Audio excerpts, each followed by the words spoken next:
Guys, ഇന്നപ്പോൾ ഒരു mini വ്ളോഗാണ്. നമ്മുടെ ഹേസുക്കുട്ടൻ്റെ നൂല് കെട്ടിച്ചടങ്ങാണ്. അപ്പോൾ ഞങ്ങൾ മൂന്നുപേരും അതിന് പോകാനായിട്ട് റെഡിയായി നിൽക്കുകയാണ്.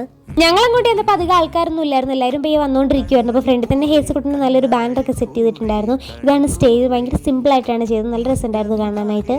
അങ്ങനെ അവിടെ വെറുതെ നിന്നപ്പോഴാണ് വിചാരിച്ച് നമ്മളോട് വണ്ടി ബലൂണെല്ലാം എവിടെയെങ്കിലും കൊണ്ട് കെട്ടാൻ പറഞ്ഞത്. പിന്നെ അവിടെ നിന്ന് തൂണിലും സ്റ്റേജിലും എല്ലാം കെട്ടി ആകെപ്പാടെ ഡെക്കറേറ്റ് ചെയ്ത് കൊള്ളാക്കി നമ്മൾ. അങ്ങനെ അവിടെ ഒന്ന് കുറച്ച് നേരം വർത്താനം പറഞ്ഞ് നമ്മൾ നേരെ അകത്തേക്ക് വന്നപ്പോൾ ഹേസുക്കുട്ടൻ അവൻ്റെ ആദ്യത്തെ ഒഫീഷ്യൽ ഫോട്ടോഷൂട്ടിൻ്റെ തിരക്കിലായിരുന്നു.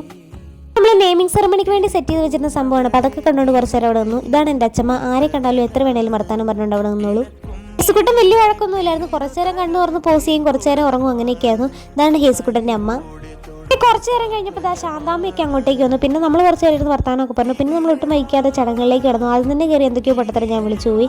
പിന്നെ പ്രാർത്ഥനയും കാര്യങ്ങളൊക്കെ ഉണ്ടായിരുന്നു. പിന്നെ നമ്മൾ ഗണപതിക്കൊക്കെ വെച്ച് കഴിഞ്ഞ് നേരെ ചടങ്ങിലേക്ക് കിടക്കുവാണ്. അതിൽ അവൻ്റെ അച്ഛൻ പേരൊക്കെ പറഞ്ഞു കൊടുക്കുന്നുണ്ട്. ഞാൻ ഓൾറെഡി ആങ്കറിങ്ങിന് കയറിയപ്പോഴേ പറഞ്ഞായിരുന്നു അറിയാതെ കൊച്ചിൻ്റെ പേരൊന്നും വായിന്ന് വന്നേക്കരുതെന്ന്. പിന്നെ ഞാൻ കുഞ്ഞുവാവ എന്നൊക്കെ പറഞ്ഞ് അഡ്ജസ്റ്റ് ചെയ്തു.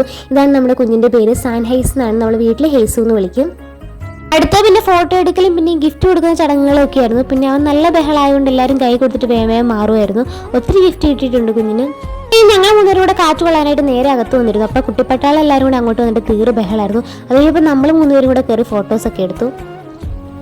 അതൊക്കെ കഴിഞ്ഞ് വീണ്ടും അകത്ത് പോയി വെറുതെ ഇരുന്നു. അപ്പോഴത്തേക്കും ദാഹിക്കാൻ തുടങ്ങി. അപ്പോൾ ദേവനോട് ഒരു ഗ്ലാസ് ജ്യൂസ് ചോദിച്ചപ്പോൾ ദേവ് ഒരു മുന്ത ജ്യൂസ് നമുക്ക് കൊണ്ടുതന്നു. നമ്മൾ മൂന്നുപേരും കുറേ നേരം കഥയൊക്കെ പറഞ്ഞ് അവിടെ ഇരുന്നു. അപ്പോഴാണ് കുട്ടായച്ചനും ബലൂണും തമ്മിലുള്ള മല്ലയുദ്ധം നമ്മുടെ ശ്രദ്ധയിൽപ്പെട്ടത്. ഇന്ന് അവിടെ ഒരു വലിയ ഫോട്ടോഷൂട്ട് തന്നെയായിരുന്നു. ഇത്രയും കാലം ഒരു പരിപാടിക്കും കാണാത്ത രീതിയിലുള്ള ഫോട്ടോഷൂട്ട്. എല്ലാവരും കൂടെ കയറി ഇരുന്നിട്ട് കുറച്ച് നേരം സോഫയായിരിക്കും, കുറച്ച് നേരം സ്റ്റെപ്പിൽ വന്നിരിക്കും, അങ്ങനെ മാറി മാറി ഫോട്ടോ എടുക്കായിരുന്നു. പിന്നെ ഇതൊക്കെ വലിയൊരു സന്തോഷം. പിന്നെ ഞാനും അഞ്ചനും കൂടെ റീൽസ് എടുക്കാനായിട്ട് നോക്കി, പക്ഷേ പൂക്കളായതുകൊണ്ട് നമ്മൾ എടുത്തില്ല. ഇതൊക്കെ കഴിഞ്ഞപ്പോൾ ഞങ്ങൾ എല്ലാവരും കൂടെ വന്നിരുന്ന് സദ്യ ഉണ്ണാനായിട്ടിരുന്നു. 2 കൂട്ടം പായസമൊക്കെ ഉണ്ടായിരുന്നു. ഇതൂടെ കഴിഞ്ഞാൽ പിന്നെ ഒത്തിരി നാൾ കഴിയണം ഇനിയൊരു സദ്യയൊക്കെ ഉണ്ടെങ്കിൽ. ഞങ്ങൾ ഉണ്ട് കഴിഞ്ഞപ്പോഴേ പിന്നെ അടുത്ത ട്രിപ്പിന് നമ്മൾ വിളമ്പണം എന്ന് പറഞ്ഞു. പിന്നെ നമ്മളെല്ലാവർക്കും വിളമ്പിയൊക്കെ കൊടുത്തു.